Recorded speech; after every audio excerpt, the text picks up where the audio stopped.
안녕하세요. 즐거운 책방입니다. 오늘 소개해드릴 책은요, 오래된 질문이라는 책이에요. 오래된 질문. 저번 시간에 이어서 소개를 해드릴 건데요. 세계적 생물학자이신 데니스 노블 교수가 우리나라를 방문해서 유명한 사찰 여러 군데를 방문하시게 되거든요. 그곳에서 도통사의 성파 스님을 만나고 또 실상사의 도법 스님, 미왕사의 금강 스님, 그리고 또 사찰 음식으로 세계적 주목을 받고 있는 정관 스님을 만나서 우리가 인생을 살아가면서 고민이 되는 그러한 부분에 대한 대화를 나누세요. 그 부분에 대해서 오늘 소개해드릴 부분은 마음을 어떻게 다스릴 것인지, 그리고 또 어떻게 살아가야 하는지 그 부분에 대한 내용을 소개를 해드릴게요. 지금부터 책 내용을 읽어드릴게요. 명상하는 기분으로 심호흡을 하시고 마음을 편안하게 하시고 명상하듯 들어주시면 좋을 것 같아요. 먼저 금감 스님의 말씀을 읽어드릴게요. 마음 그릇 비우기. 그릇이 비워 있어야 중요한 걸 담을 수 있습니다. 그런데 우리는 쓸데없는 것만 자꾸 그릇에 채워 넣다 보니 정작 귀하고 중요한 걸 담을 수 없게 됩니다. 지금 내 마음의 그릇이 무엇으로 채워져 있는지 한번 살펴보세요. 불필요한 감정들, 쓸데없는 망상, 시간이 지나면 아무것도 아니게 될 고민거리들로 가득 차 있진 않은가 하고요. 또한 나를 보호한다는 명목으로 주변에 점점 높은 담을 쌓기도 합니다. 지위나 지식, 재산 같은 것들을 최대한 많이 쌓아 올리는데 집착하고 매달립니다. 그러면 본인은 안전하다고 생각하겠지만 결국 그 안에 갇혀버리고 마는 거죠. 깨달음을 얻기 위해서는 그것들을 비우고 허물어야 합니다. 그렇게 비우고 허무는 일을 위해 절에서는 절을 합니다. 절이란 내 앞에 상대방을 섬기고 모시는 일을 온몸으로 실천하는 몸짓입니다.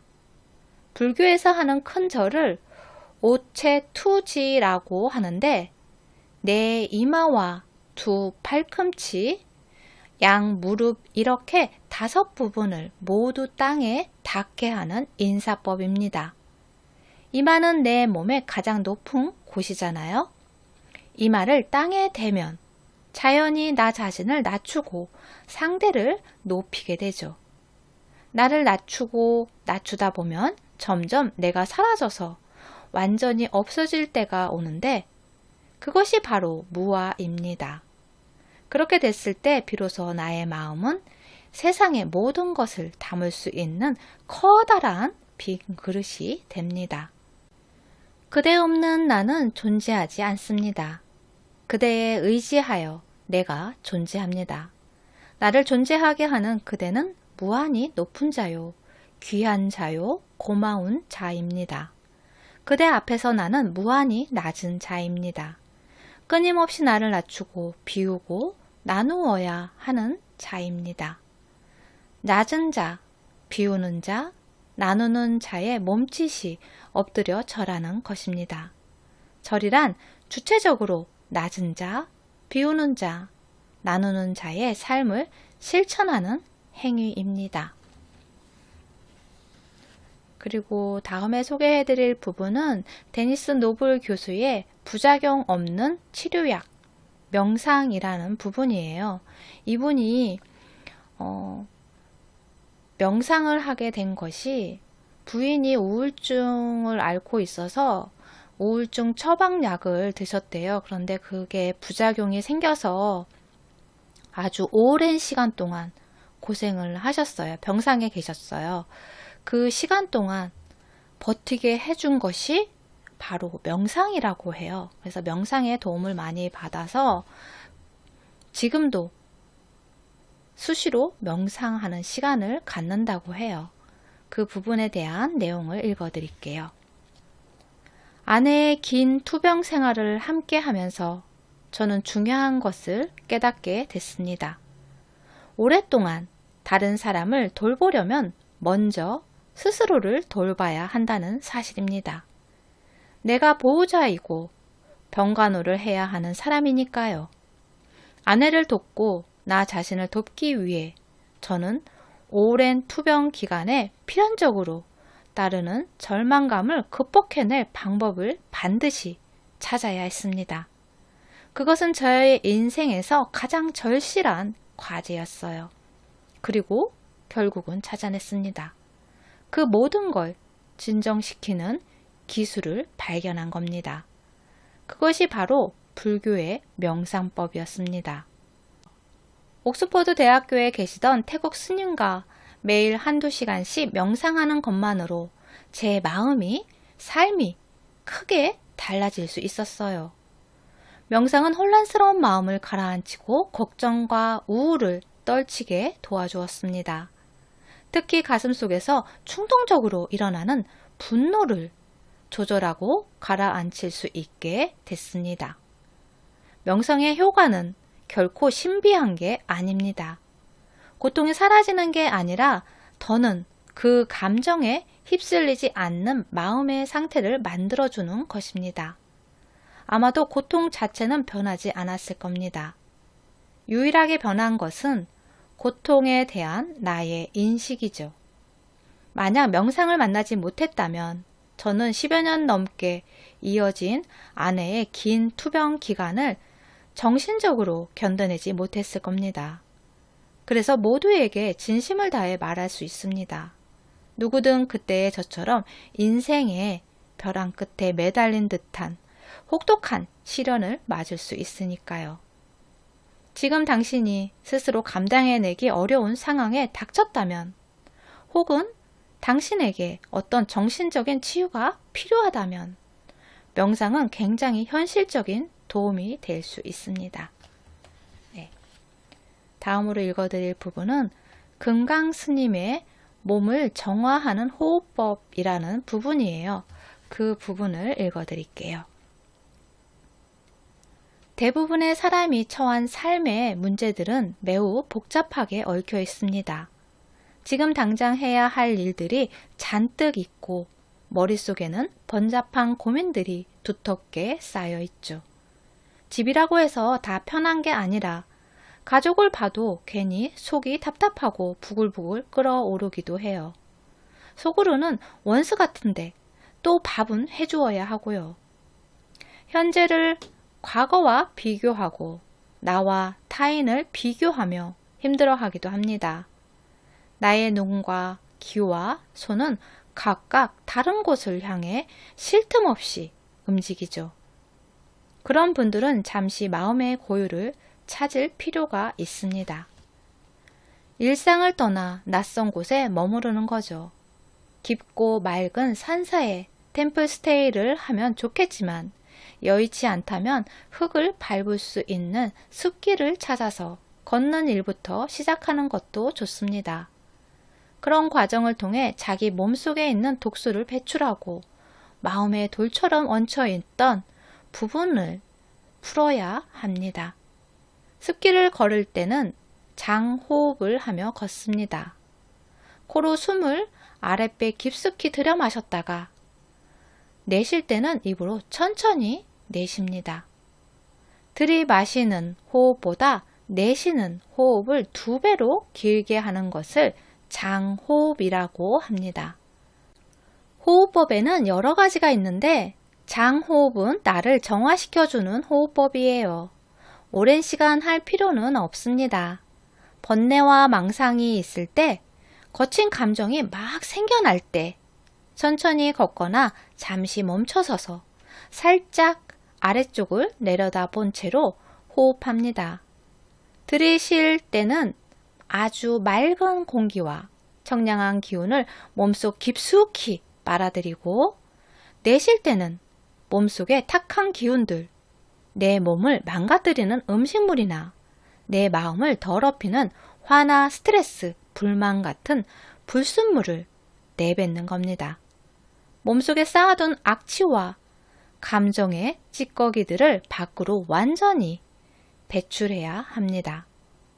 미왕사에서는 참선 프로그램을 할 때 장호흡을 하면서 달마고도 숲길을 오전에 2시간, 오후에 2시간씩 걷는 시간을 가집니다. 그렇게 걷고 나면 막혔던 호흡이 뻥 뚫립니다.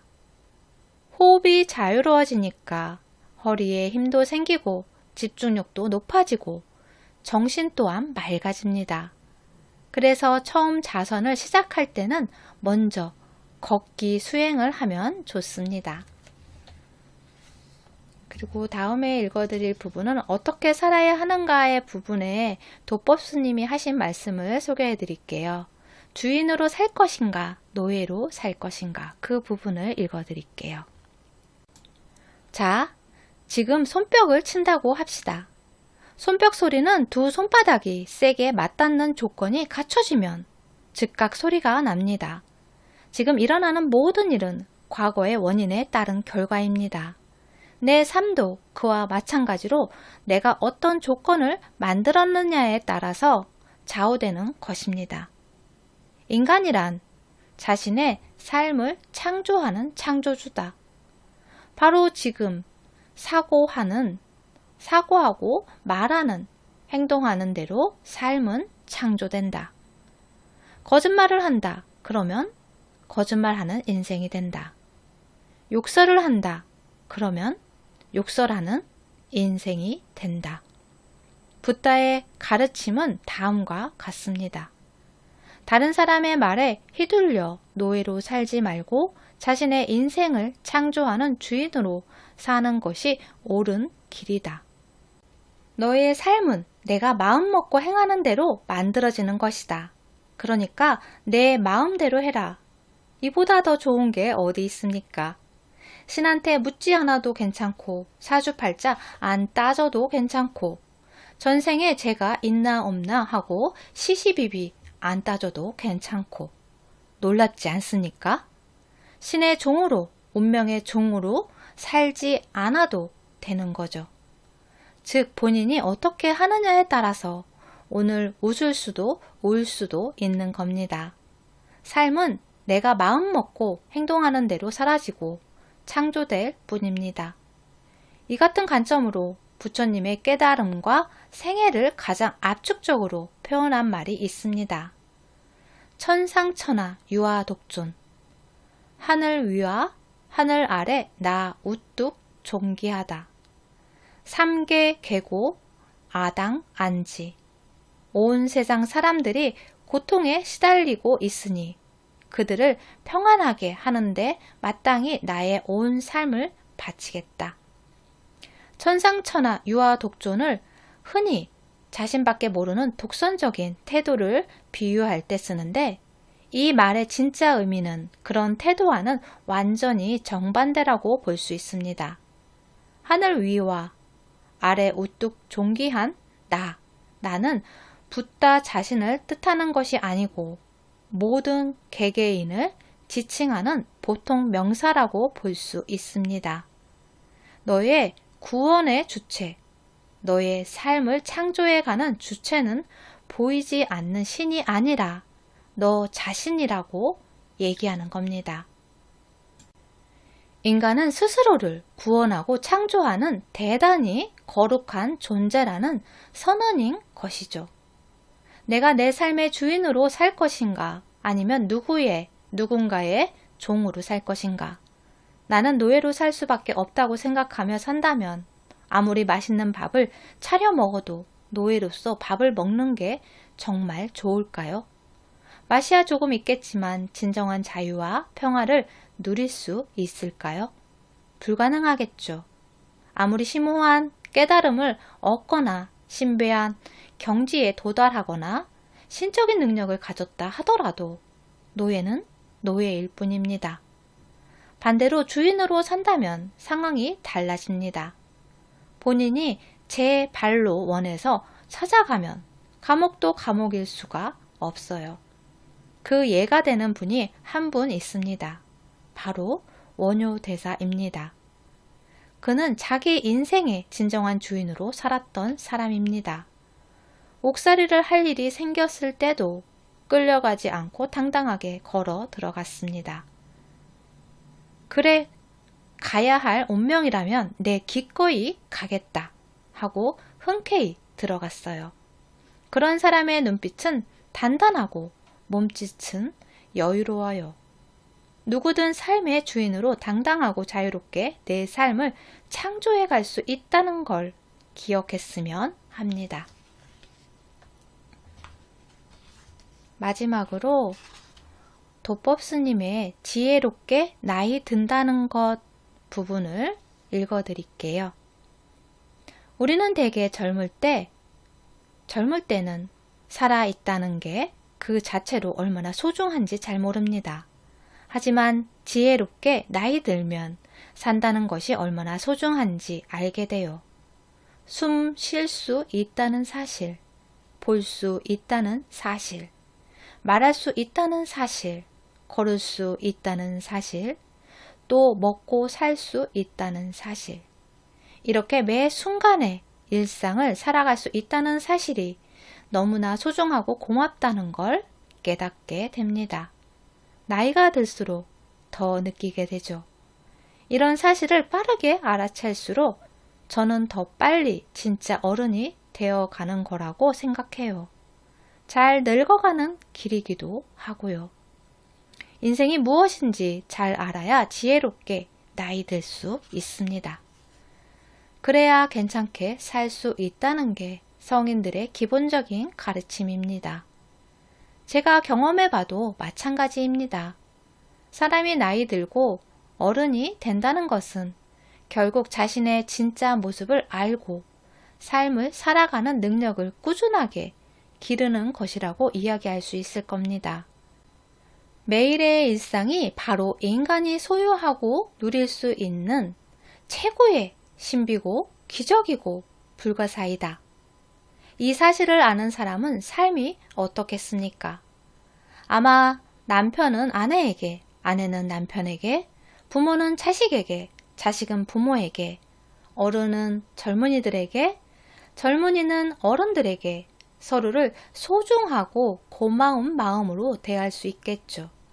그런데 우리는 자신에게 주어진 일상이 얼마나 대단하고 얼마나 큰 기적인지 모르다 보니까 자꾸 엉뚱한 다른 걸 찾아요.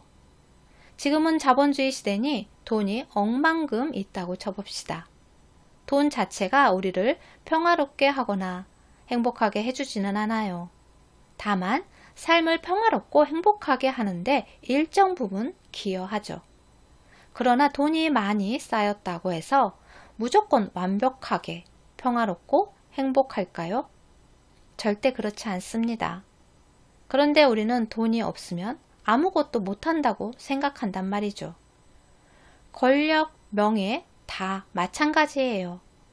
하지만 사실은 그런 물질보다 삶이 평화롭고 행복해지는 그 자체, 그게 핵심입니다. 삶이 평화롭고 행복하려면 어떻게 해야 할까요? 가장 첫 번째가 만족감이에요. 만족감을 느끼면 평화롭고 행복해집니다. 그러나 만족감은 억지로 채우고 싶다고 해서 채워지지 않습니다. 자꾸 엉뚱한 걸로 채우려고 하면 욕심만 커져버리죠. 진짜 만족감은 인생을 제대로 알 때 자연스럽게 느끼게 돼요. 만족을 안 하려야 안 할 수가 없죠. 그럼 대체 뭘 알아야 할까요? 나에게는 이미 재물과 명예, 권력보다 좋은 것들이 수두룩하다는 사실을 알아야 합니다. 숨을 들이쉬고 내쉴 수 있는 능력을 높은 권력과 바꾸고 싶은 사람이 있을까요? 먹고 마실 수 있는 능력을 천금만금과 바꾸면 어떻게 될까요? 그러니까 우리는 만족하지 않을 수 없는 가장 귀중한 걸 이미 가지고 있어요. 그런데도 우리는 이게 얼마나 대단한지 모르고 허황된 가짜 이야기에 속아서 자꾸 저 멀리만 쳐다보고 있는 거지요. 그래서 진짜 인생이 무엇인지 잘 파악하고 이해하면서 지금의 삶에서 누릴 수 있는 능력을 길러가는 것이 잘 나이 드는 진짜 어른이 되는 길입니다. 금강스님은 이렇게 말씀을 하세요. 인생에서 좋은 때라는 건 따로 없습니다. 지금 이 순간을 온전하게 살아내는 것이 바로 가장 좋은 때이자 좋은 삶입니다. 여러분이 보내는 오늘 하루가 가장 좋은 때이고 가장 좋은 삶입니다. 도움이 되셨나요? 구독과 좋아요도 부탁드릴게요. 지금까지 들어서 감사합니다. 다음 시간에 또 만나요.